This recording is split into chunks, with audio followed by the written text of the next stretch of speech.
Well, good evening, everyone. For those of you that don't know me, my name is Rebecca Valera. For those of you watching on Facebook, you probably know me. I just wanted to take tonight's show is going to be about what's covered, whether you have a home warranty plan or an insurance plan.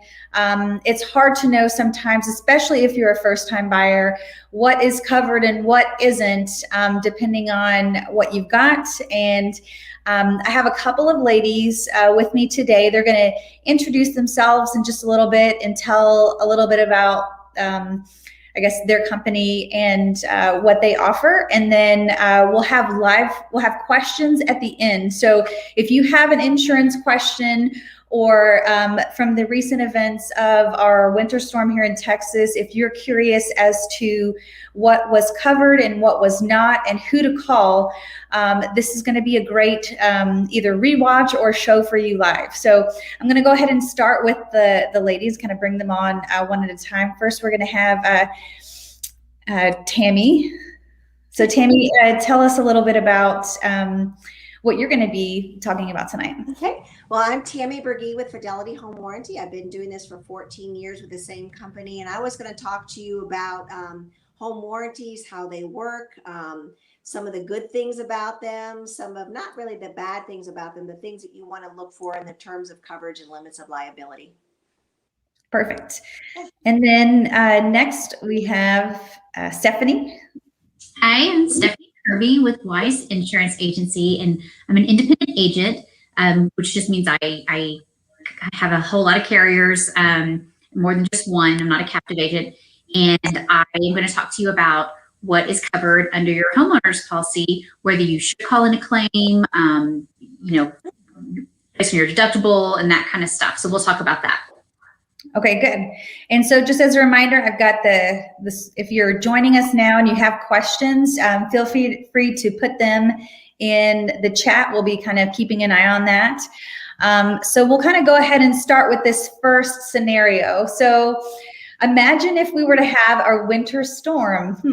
Sounds familiar. So we recently went through a winter storm, and a couple of, I guess, two things that really more or less came up when people were kind of the after effect after everything kind of thawed out and melted was two big concerns were pipes bursting, whether that be it could be underground, it could be in the walls, it could be through, I know several apartment complexes that had sprinkler systems just in their hallways. So from pipes bursting, what's covered? We'll start with Tammy from a home warranty perspective. Let's just say that they just bought this house and everything closed, fine, and they have a home warranty policy in effect. Is there going to be any what is a home? Okay, gosh, what's the home warranty, I guess, stance on things?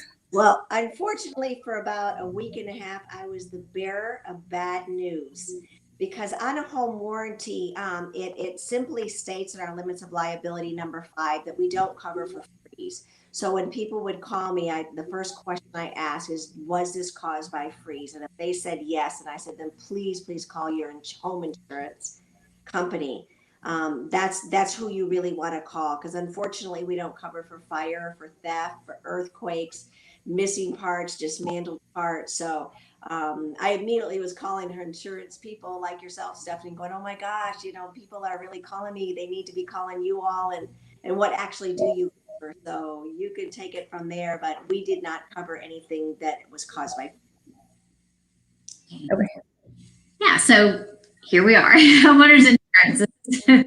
This is what it's for. When people are always, why do I pay so much for my insurance? Well, this is a great example of why you need homeowners insurance and why you pay the premiums that you pay for. So the first thing you need to do is obviously any kind of mitigation, take care if there's water coming in, you want to take care of that first. Put any stops to anything that might cause further damage. And then call your home insurance carrier, whoever that is, and you want to find out what your deductible is. That's always a good thing to know. Also good to know before you call. So if it's a minor leak, let's say you have a $3,000 deductible. And maybe it's just something minor that, you might get a plumber to come out and take a look at. So you do want to know what your deductible is before you call your homeowner's insurance, because as soon as you call, it will be a claim. And while that is, you have insurance, is to call and file a claim. If you had any kind of claims-free discounts, those would fall for renewal. But that's a minor thing compared to what people have been dealing with over the last week or so. So once you've called your homeowner's insurance, they're going to ask you, questions. What was the cause? What kind of damage? You want to take pictures immediately also, just to kind of, get a grasp on what the damage is. And they will send out, that's a little bit different with COVID. Sometimes they send out adjusters. Some companies have just been saying, hey, you know what? Send us some pictures. We've been doing this long enough. We have an idea of, what the damages are probably going to be. But the main thing is that you mitigate, get things, stopped as quickly as possible. And this is when you use your homeowner's insurance as opposed to your warranty. Okay. So in this example, what's the lowest deductible and what's the highest deductible, and when should someone say, yeah, I should probably call and get this fixed with insurance, and kind of walk us through a little bit of that part of it too. Sure. So some people have flat deductibles, which would be a certain dollar amount. Typically, especially in Texas, most carriers have a percentage when it comes to wind and hail, which would fall into the ice category, because hail, obviously, as we all know that live here in North Texas, is that's the biggest risk. So typically people have a 1% deductible, and it would be 1% of whatever their dwelling coverage A is. So if you have a $300,000 home and you have a 1% deductible, that's a $3,000 deductible. So that's going to come out of your pocket before the insurance kicks in. So that's something to keep in your mind. Okay. So anything? Oh, go ahead. Question to ask her: do insurance cover? Because I think it's across the board. I don't think it's the same. Some cover for secondary damage and not the plumber, and some cover for the secondary damage and the plumber. Is that correct? That is correct. That is correct. So it does. It depends. There's endorsements. Some policies have endorsements, like service line coverage, where that would cover the repairs to your pipes, like a plumber to come out and actually do the repair. Mm-hmm. But a lot of carriers don't. They will cover the damage, like you said, the damage caused by accidental or sudden, like bursting pipes. It'll cover the damage, but not necessarily the repairs. So you definitely want to find that out from your particular insurance carrier, because it does vary. That's a good question, Tammy. So kind of going back to Tammy, if, it wasn't caused by a freeze, and let's say that you are in a townhome and your neighbor to the left had a pipe burst and it's starting to flood into your property as well, how would that be? That's a good question, because once again, it's about that secondary damage. Home warranties do not cover for secondary damage. Okay. So if that were to happen, and it were to flood the other person's house, that's their homeowner's insurance, right? Homeowner's insurance. Okay. But the pipe on their side and leaked in the wall, we will cover that. But most companies, for home warranty companies, have what is called an encased plumbing aggregate, which we call in our industry, which you all would probably call caps. And we're only going to pay up to $1,000 for an encased plumbing situation, just like you would if you had a slab leak. It's an encased plumbing leak, and usually they call $1,000. Usually for me, when that happens, I say the first call you want to make is to us. The second call your home insurance. because even on a slab leak that's an encased, most home warranty, and I shouldn't even say most, some home insurances do have that where they will cover the slab leak. But they want to handle the work themselves, and some you have to have an addendum, and you could probably talk about that. But for a home warranty, it would be just don't cover for secondary damage. And believe it or not, we get a lot of calls by that. So when are you going to come and clean our carpet and, you know, fix our wall? And going, ooh, we don't do that. Okay, so the secondary damage falls more on the insurance, and then if you're actually fixing the maybe under the sink where it is leaking or whatever, that would be the home warranty. Yeah, but that doesn't have a cap on it. The only thing that has a cap is encased plumbing leak, which is called inaccessible. It's not accessible. Okay, it's not, yeah, like in your foundation or behind the wall. Yep. Behind the wall, and yeah, okay. And this is a great question about foundation coverage on homeowners insurance. It's not what people typically in Texas think of when they think of foundation coverage, which a lot of times foundation damage from shifting and movement in Texas, that is not covered under a home insurance. But sometimes people, if they've had like some foundation work done, they might have, you know, a warranty on their foundation for having, you know, previous work done. So where foundation coverage comes in with insurance is what you were talking about, Tammy. If but now this is, it typically needs to be endorsed, not all, and I've seen it happen where people don't have insurance foundation coverage, and they have to pay to have their slab fixed. So the insurance will pay to have the damage underneath the, you know, slab, that kind of the slow leakage, seepage. They'll repair for that damage. But if you don't have foundation coverage and they have to drill through your say custom hardwood floors slab to get to those pipes, and you don't have foundation coverage, they can deny that. They can deny that with those repairs. Seen some companies cover it, maybe if it's not, but I've seen people have to pay up to $10,000 out of their pocket for not having that foundation coverage. I endorse it on all of my policies because it's like, you know, it's so inexpensive. It's like $75. I think it's $75 in most carriers for up to $25,000 in foundation coverage. Some carriers cap $10,000. That's all they'll cover on foundation. But like I said, just for especially here in Texas, with all the pipes, most of them being underneath the slab, it's such a good coverage to have. I mean, it really is almost necessary, really. Yeah. And I see that cost for foundation repair all over across the map. That's why I tell people get 3 bids, because it's on the map. The cost. No, that's good. That's a great suggestion. Yes, because, you know, once again, it's everybody's different and it's subject to, so that's a good suggestion to go, you know, definitely get more than 1 bid. Cool. All right. So here is the next scenario that I have. Let's say that there was a tornado and it, you know, damaged part of the roof. And actually, before we go to the tornado stuff, let's do the pool. Let's hit the pool questions too. In regards to the freeze, I know Tammy, you alluded to it earlier. So we'll start with Stephanie, and then we'll go to if it wasn't caused by the freeze, and you know, some common questions about pool coverage there. So Stephanie, we'll pool questions. Your pool froze, your pool equipment's shot. We're calling you, and what you have to say to us.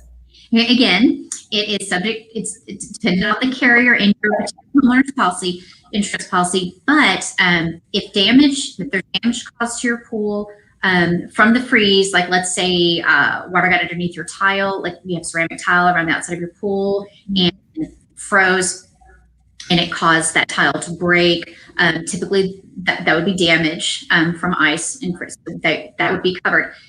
Your pool equipment, not necessarily. So once again, that comes under the, you know, the repair part. So if your pool equipment may not necessarily be covered under your homeowner's insurance policy. You know, it's worth it. I mean, if you're going to be filing a claim, you know, let's just throw it all in there. You might, you know, it's worth asking. You never know, an adjuster may throw it in there, but typically pool equipment, if it's broken, that's typically not covered. But damage damage caused by the pump being broken, if that were to, if your pool stopped running, that, once again, sudden and accidental damage is covered under an insurance policy. Okay, so if they were in, let's say we're changing seasons from summer to fall, and they're trying to take advantage of their hot tub, and they notice that the heat pump is not working anymore. That would be maybe no.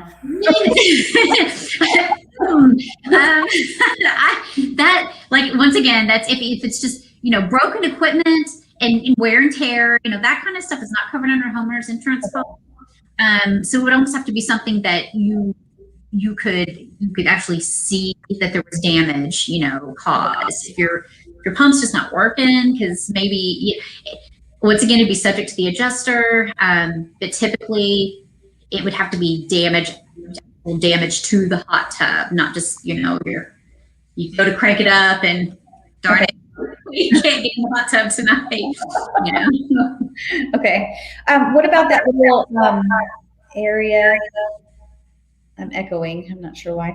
I guess it's where you pull the little, I don't have a pool, as you can tell, but you pull up this little, I guess, section, and it's like a little bit of, there's like a filter in there or something to try to get some of the debris out. If that were to freeze and crack, I guess, would it be kind of the same situation as the tile kind of being pulled away because of the freeze? I would think that would be definitely something that would probably be covered under your, it would be damage caused by the freeze. So typically that would be covered. Okay. Any type of fountains that were damaged because of the freeze, would that still be? Same things. And all this would be under your other structures coverage, which is also it's a percentage of your dwelling coverage. So once again, let's say you have a $300,000 home, and your other structures coverage is 10%. So that's $30,000 that you would have in coverage for other structures, such as a pool, fountains, pergola, things like that. Things that aren't actually attached to your home. What's that? Shed. Shed. Yes. She shed. Yeah. She shed's covered. Shed's covered. So my next scenario has more to do with tornado. We'll talk about wind. We'll go into wind damage first. And then from there, we can go and talk a little bit about hail. This is probably going to be more of a Stephanie question, I'm guessing, from what the premise that Tammy has. Disaster girl. The reason why this was such an expensive thing for you talking about the pools is that, people, you look at your deductible, and if it's under that, they're just having to come out of pocket of it. I think that's why so many homeowners are in a frazzle right now, because it's an expensive repairs and replacements. It is. It's true. Oh yeah. So before we hit tornadoes, I need to hit, Tammy needs to tell us just about general pool coverage under your home warranty. What would cause, someone to call you if something's broken? Let's say the pool, everything's working good, and then your heat pump goes out. Would that be a call to you, Tammy? Or we cover all of the above ground accessible, and I always tell people the keywords are above ground and accessible. So your pump motor, your filter, your filtration, those are the type of things. Your heater. We don't cover for lights in the pool. We always, we get calls about cracks in the pool and they're losing water. We don't cover for that. Really, the above ground accessible equipment that has to be, if there's a malfunction, it has to be caused by normal wear and tear. That's why I tell new home buyers, if you've never owned a pool before, I always suggest telling them for their seller, if the seller has a pool company, please keep them on for at least a month and a half, 2 months, because while everybody's moving and moving out, that is equipment that needs to be monitored. I mean, it is a pump, and it has pressure. You don't want to get all packed, unpacked and sit there with your special drink and then go, what is that sound? Because nobody was watching the pool equipment. So I always tell them, make sure that you have somebody watching your pool if you've never owned a pool, and at least get a pool 101 class from your pool company if you're going to maintain your own equipment. So. No, that's really good advice. Also, what was I going to ask you? I think it left me. Sorry. We'll have to go back to pools, so maybe a little bit later. So yeah, so anything above ground coverage with your home warranty, do they have to, that's usually an additional coverage, correct? That's usually an option that you would add, and then if there's not enough money in the contract, I always ask them, do you know about the pool equipment? Is it still under warranty? Because if it's under warranty, don't feel bad that you're not covering it, because it already goes through a manufacturer warranty anyway. So it's amazing that people don't, when they're buying a house, it's really important to ask them, is this pool, any of this pool under warranty? And if it's not, I highly suggest putting a warranty on it, at least for the first year, until you become acclimated to the equipment. Yeah. And would you say too, if they have some issues with their pool equipment and they do have a home warranty, do they need to take pictures, just like Stephanie was saying, with that kind of stuff to help with? No, I would go ahead and file a claim, and then the pool company will come out and check it out.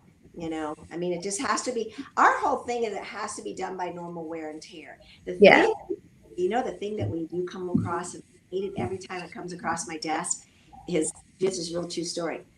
The heater, if you don't have it covered up, those in heaters, when it's cold outside, rats and mice, and they get in there and they start eating on the white.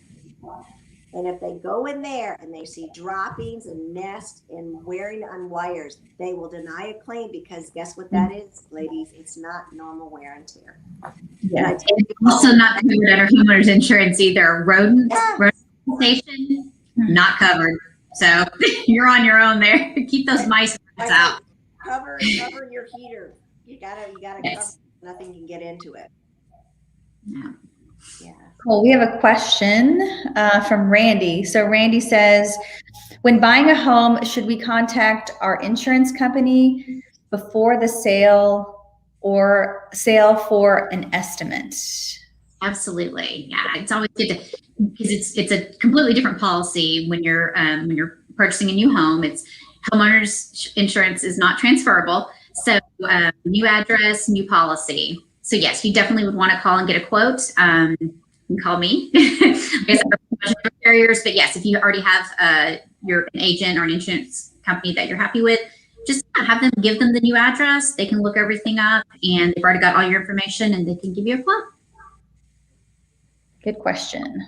Mm-hmm. And that's usually something that you're going to be asked to do as well. Like before you close on the property, your lender will say, do you have insurance? Did you call them?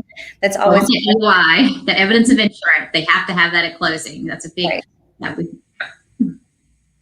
And then, so here's my other scenario. So let's say that first time home buyer, I experienced my first tornado. I've got, we'll start with hail damage. Let's say that we've got hail damage on the roof, hail damage on our she shed. We've got some windows that may have got, damaged, and some screens, probably some gutters as well. Maybe parts of our fence too, that got damaged, not by wind, just by hail. We'll start with Stephanie, and I guess what's the question? Is that covered? Yes. So yes, but so here's damage caused by hail, wind and hail, and wind is tornado. So any kind of storm, hail, that is covered under your homeowner's insurance policy under the wind hail deductible. They're usually two separate deductibles. You have all other perils, which would be like theft, fire, anything that is not wind or hail, ice related. Is typically separate deductible. Most people have a 1% across the board, so it wouldn't, it's not a separate deductible, but they're categorized under two separate things. It's something to find out on your policy as well, which can be an endorsement. And some policies automatically have a cosmetic damage exclusion. So what that is, they will not repair your fences and your roof if they're just ugly. So if they're just beaten up from hail or, from whatever, and if you have that cosmetic damage exclusion, then they can come out and say, you got some dings in your fence, but it's not falling down. There's no real damage. So, we're not gonna, so it's something just to that's just kind of a good thing to go over with your agent. I'm seeing a lot more carriers kind of putting that in there because it makes sure the premium is less. So like if you can opt, you can say like, hey, I'm okay with some, some dings in my roof, some of the shingles maybe beaten up a little bit. I can get a roofer to come out and replace a few shingles. And you can save quite a bit on your homeowner's insurance premium by opting, to not have the cosmetic damage covered. But you've got holes, you've got your fence is falling down from wind. That is definitely going to be covered under your homeowner's insurance policy. One thing I want to mention that I tell folks when there is hail damage is make sure that your home insurance looks at your HVAC unit, because on each side in an HVAC unit, those fins that are on there, I think decoration, they really are. They really do serve a purpose. And so when a hail hits that, it can cause a lot of damage. And a home warranty will look at that. If it's severely damaged, is not good in good working condition. Now, sometimes that condenser, Tammy, is that what you're talking about for the condenser outside? Yeah, the condenser unit outside. So sometimes you can take one of those combs, as an active comb that HVAC people use, and you can comb those out to make them straight. But some of them just need to be replaced. And I always tell people when that happens, make sure that you have your home insurance people look at that, your adjuster when he comes out, to make sure that that's okay. Because if something happens to your compressor inside or your whole condenser all battled, that will be considered a good, safe working order. Yeah, that's great advice. Definitely have that adjuster take a look for sure, because it does get missed. I mean, it gets missed, and then people, the claim will be opened and closed, paid out, and then a couple of months down the road, their HVAC goes out, and and sometimes people don't even, like you said, Tamara, they don't even realize that's something that can be damaged from hail, and it definitely is something that you got to take a look at. Well, that's cool. I didn't realize your home warranty would kind of cover some of that. I know the home warranty is big on heating and air conditioning units, and have limited liability and coverage when it comes to those types of things. But I didn't think about hail, so thanks for bringing that up, Tammy, for sure. So Randy has another question. This is also wind related. So let's say that the wind knocked over a tree. Let's say it crashed onto your roof, or the tree itself is, it's not cheap to just like take the tree and get it ground down or chopped down either. So oh, tree questions. They all. Here's the thing: if it's a healthy, and they're going to take a look at the roots. If it's a neglected tree, if it's a rotting tree, that even if it falls over from wind and the root system is damaged, or it's not a strong root system, it can be denied. They can deny coverage. Yeah. And here's something I joke about. So let's say a tree falls and it doesn't land on your home or any of your property. Once again, the tree removal, it can be denied because it's caused no property damage. So I always have a bike underneath it or something. You didn't do that for me. But so like if the tree falls and it's a strong, healthy tree, it falls from wind or, some other covered peril, causes it to fall and cause damage to your property, then that's when your tree removal, shrub debris removal, which is almost all homeowners insurance policies have a certain amount of coverage built in for that. Yeah. So that's when you would exercise that, but it's only if it causes damage to property. So it has to. It just, it's like if the tree falls in the woods and no one's there to hear it, does it make a sound? If the tree falls on your property and it doesn't hit anything, out of luck. So, and I've seen that happen several times. People have this humongous tree that's sitting in their backyard, and they're like, well, this is going to cost me a fortune to have removed. Like I said, I'm like, back underneath it or something. I mean, I had a tree that fell on our community mailbox, and so we had to actually take it down. And and that was in the front. And then I think there was some damage in the back to another tree, like part of the crepe myrtle tree, kind of just put from weight or whatnot. So, but that's a really great question, Randy, about trees. I'm glad you brought that up. A lot of people didn't know that. Pretty good. You know? So if it lands on your house, you're covered. If it lands on your house, you're covered as long as it's not a rotting tree. Yeah. We won't get into like if it's your neighbor's tree that falls on your. Yeah, that's okay. Okay, good. That's a tanglement. That's a whole nother issue. Yeah.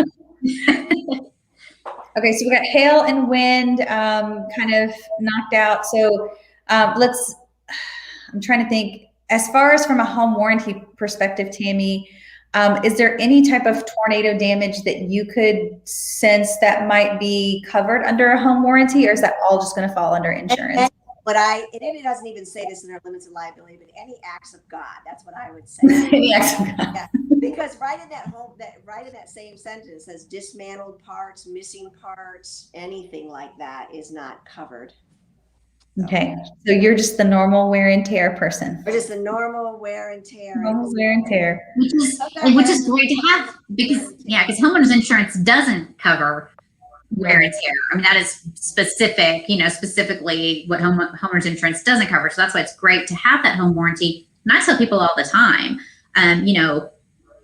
purchase the home warranty. It's because it doesn't, we're not having, your AC and your heat, if they just go out, because Texas summers are horrible, it's not covered, under your homeowner's insurance policy. Well, and it's funny because as we take an influx of people that come to our great city, come from other states that don't have the warranty written into their promulgated form, people that always like, Tammy, I have home insurance. What is this warranty thing? And, I even start with the language because yours is a premium, right? And it's a policy. Ours is a fee, and it's a contract, a residential service contract. So even the language is different. So yeah, I always am explaining that we cover systems and appliances. You all cover secondary damage and things we don't cover. But I always try to tell people, home insurance doesn't cover for your systems and appliances. So that's true. Yeah. So if that refrigerator decides to walk away, call Tammy. But I know, but I tell people this. I go, well, if your dishwasher, you start running your dishwasher, you leave to go to dinner, and let's just say a hose blew, and you come in, you got water going all over your feet. You would call us for the dishwasher, but call your home insurance for the secondary damage. Yeah. Yeah. They work hand in hand. I mean, if you've got them both, you're good. I mean, I would say, you're pretty covered. Yeah, you're pretty covered. If you've got a warranty and, you've got a home warranty, you've got you have to have homeowners insurance, but if you have your home warranty and you have your homeowners insurance, I mean, pretty much every, almost typically every scenario you can think of is going to be covered. Well, we actually put a new option this year in our warranty. It's a $30 option with a value of $1,000, saying if something that we cover broke, like a dishwasher that caused secondary damage, you pay $30 for that option. And then if you have to file a claim, we'll pay up to $1,000 towards your deductible. So it's a pretty good, $1,000. Yeah, I think it's a great deal. And I've already filed one claim for a client. So I know it works. Yeah. That's good. Because those deductibles, like we were talking about earlier, I mean, people, especially when it's, a disaster like that's, you hate to see that. I mean, people having to, come out of pocket with those deductibles and stuff. And especially around here, the high value homes that we have, you have a $750,000 home with a 1% deductible. You're looking at almost $8,000 before your insurance kicks in. So that's somebody's vacation. Absolutely. Wow. Yeah. Couple. back in the good old day, pre-2020. Yeah. So the next scenario that I'm going to kind of run, this is, we'll do a Tammy. We'll start with a Tammy one. So let's say that, we just moved into the home and it's, we just went from fall to blatant hot summer. And we, moved here from out of state. And so we're just like, we don't know how hot it is in Texas until we actually get here. And so we have someone come and they try to start their air conditioning unit and it doesn't kick on. Tammy, what would you, can you tell us a little bit about what the home warranty covers as far as that air conditioning part of the unit? It should work on first use. That's what I try to tell somebody. It should work on first use. Now, if we get, sometimes it's just a simple run capacitor, that it's not that expensive. They come out running and you go. But if we ever came out there and we see that your HVAC unit is 5 pounds low of Freon, it shouldn't be like that. That tells me that there was a leak someplace because it is an enclosed unit and it's not designed to leak Freon. So that would probably have us going back as a new contract, have us going back to look at the inspection report to say, did this have any deficiencies on the inspection report that would have alerted the buyer, the seller, the agent, or the inspector that this was not in good, safe working order. But let's go with the assumption that it is. And so all they do is have to call a 1-800 number, and we come out and our first line of defense, a lot of people say this about home warranty companies.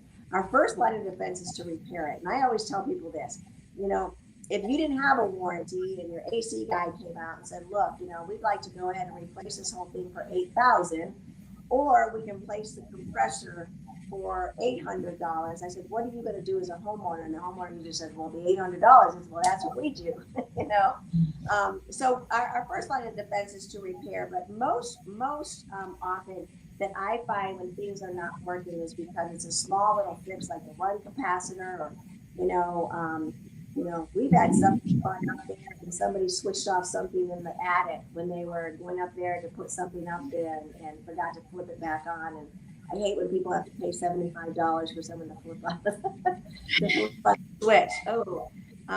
But for the most part, yes. That's why I tell people all the time extra inspection report for anything that's marked deficient.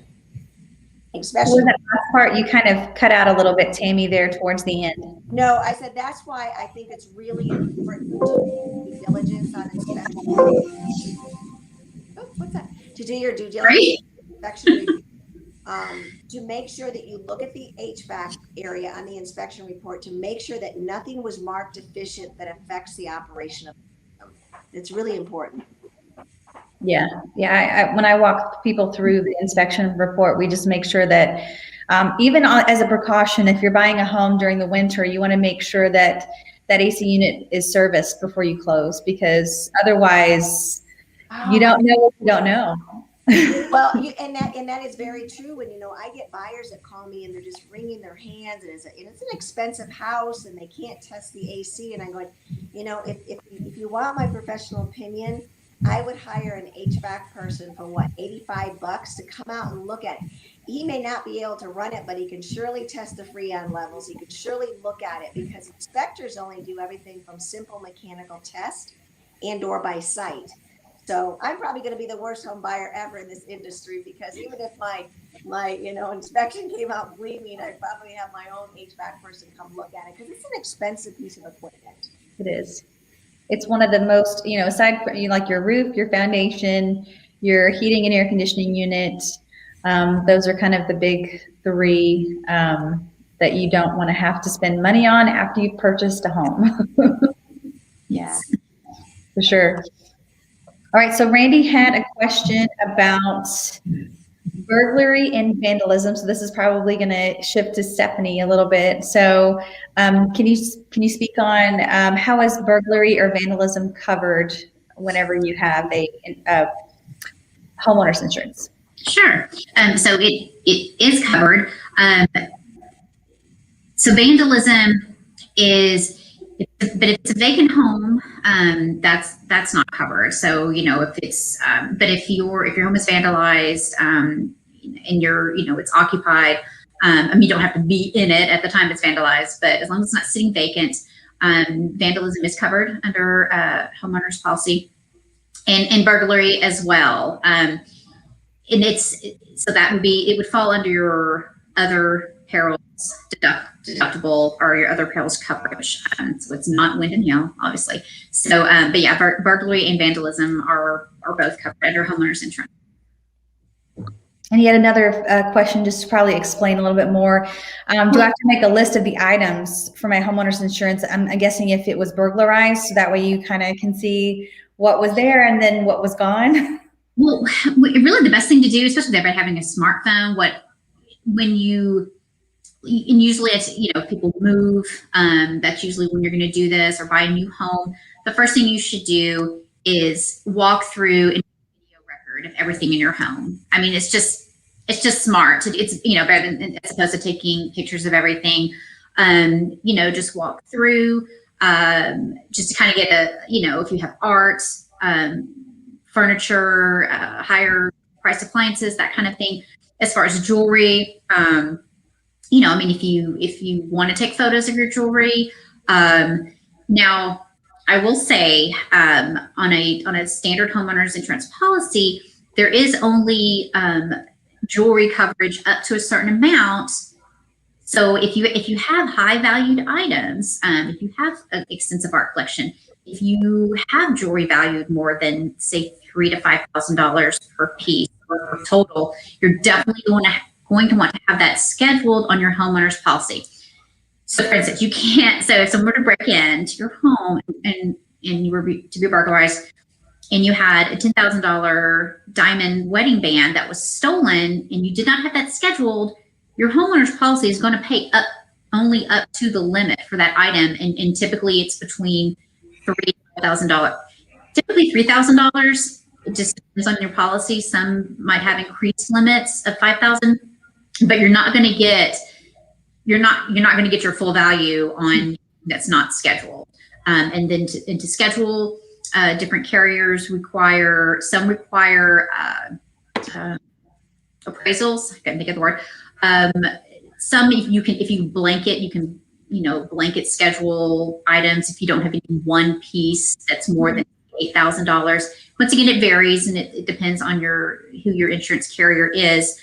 But yeah, if you have anything of value, I typically say if you have anything of any value, one item, handguns, we're in Texas, firearms, silverware, like I said, those are all things that have a little bit of coverage that is included in your policy. But anything over, I'd say $3,000, or $5,000, just depending on how valuable it is to you, to definitely have it scheduled.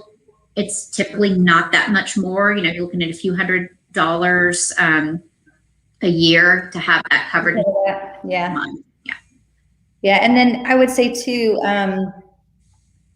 what was I going to say? A lot of times if it's like a big, like a bigger item, you said over like a couple $1,000s, you want to make sure that it's covered and have that special, I guess, overage for that item. Right. And it's usually called, scheduled, or it could be called a floater, which just means that it's a separate policy along with your homeowners. If you don't have it listed and you don't have it disclosed, then you can't just call it, hey, they just got burglarized and they took my $25,000 Rolex. Oh my gosh, okay, well where is this on your policy? And you're like, promise, have a receipt. It doesn't matter if you have a receipt. It has to be, anything of high value has to be listed on your homeowner's policy. Stephanie, are there companies that actually, if you really had a high-end home with, just really expensive artwork, are there companies that actually will come in and do all of that for you and make inventory list of everything that you have and put it on a CD? I don't know. I'm sure maybe your insurance company probably won't, but I don't know. You know, Hey, side business, side hustle. Yeah. this market goes out, girls. We got a little game. A little side hustle. We'll do the Side hustle. Go to those knock on those doors. Say, hey, let me videotape your high value stuff. I'll only charge $100. And this kind of goes a little bit, I think, with we'll kind of talk a little bit about fire too, Stephanie. So probably with if, you know, we have some high dollar items, and there was a fire, and that piece of art or valuable item was damaged. Is it kind of follow under the same type of system, or is the fire a little bit different? Tell us about a fire. It is a little bit different. So it is going to be, so that's going to be it's going to be kind of under your personal property. So if you have a complete and total loss, like a fire, then that's when your personal property coverage is going to kick in. And it's typically, once again, a percentage of your dwelling. So we'll use the $300,000 home again. So typically it starts at 50% of your dwelling coverage. So let's say you have a $300,000 home, you're looking at $150,000 that the insurance company will provide to you to replace your personal property that would be lost in a fire. So it just, and that's when that coverage, you would get that full, it would be a total loss is when you would apply that coverage, and they would pay out for a total loss. I'm learning stuff. Oh. You're learning stuff too. Good. Well, I picked the right ladies for sure. So to kind of, before we wrap up, Tammy, I do have one more quick question about home warranties. If someone's looking to purchase a home warranty, what are other than the heating and air conditioning unit, what are some other big ticket items that people don't think about when they think of home warranty coverage? Okay. Very high-end appliances. If you have a home that has really, really high-end appliances, most home warranties have a cap on what they're going to cover for repair or replacement of.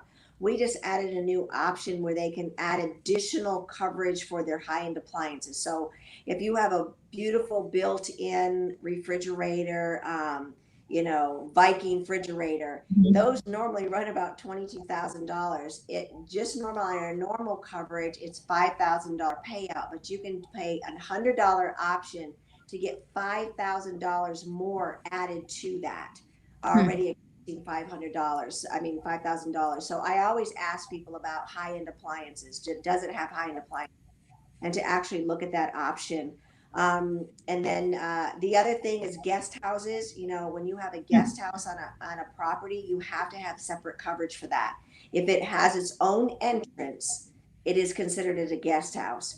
If it's just going through another door in the house and your mother-in-law lives there and that's her place, but she can still access the main house, that's not a guest house. It's with its own entrance. So people also think that that's part of the warranty. If you get the main house covered, it's not. If there's a breezeway and then there's a guest house, it's an own entrance, has to have its own coverage. So I think people get lost on that as well. And then they'll file a claim on the guest house and they're going, we don't have coverage on this guest house. So I think the appliances, the HVAC, as you touched on, I think the guest houses is where people, sort of make a mistake as far as not getting coverage on. But, the HVAC, especially the plumbing issues that we have with cast iron plumbing, versus now that a lot of builders are putting in, which is the HEX plumbing. Did I say that right? The HEX plumbing with the expandable joint. But those are some really, really big ticket items. My whole thing on all of that is we don't discriminate over make, model, or age. I'm glad men don't discriminate over us over make, model, or age. But we don't discriminate because people will say, oh my gosh, it's a 25-year-old unit, or my house was built back in 1950. And we don't discriminate over those. The thing we ask is that everything must be in good, safe, working order. Anything known by the buyer, the seller, the agent, or the inspector is deemed pre-existing. And then you have to get that taken care of prior to closing. If you don't, then you just can't call it in as a claim. Well, good, good. Because I wanted to kind of squeeze that last little bit of information in about home warranties, since we had a whole lot more insurance questions that I didn't even realize. So, I heard something. You know what's so funny, Stephanie? I have to tell you this. Every time I forget to set my alarm, I feel that if something happened, they would ding me because I had an alarm and I didn't set it and my house got robbed. Is there anything to that? I mean, if you had it, you know what I mean?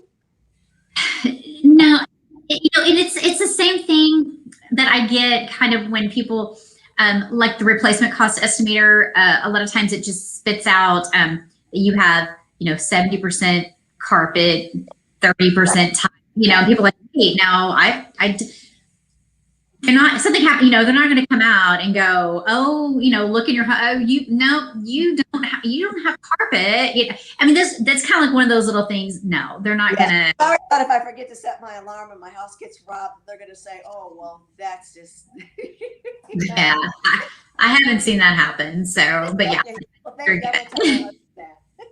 Yeah. So we're going to kind of go line by line.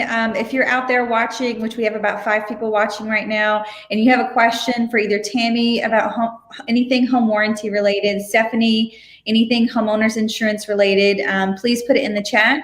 And it looks like, I think we're going to kind of, I guess, wrap it up. I don't see any fancy fingers over there.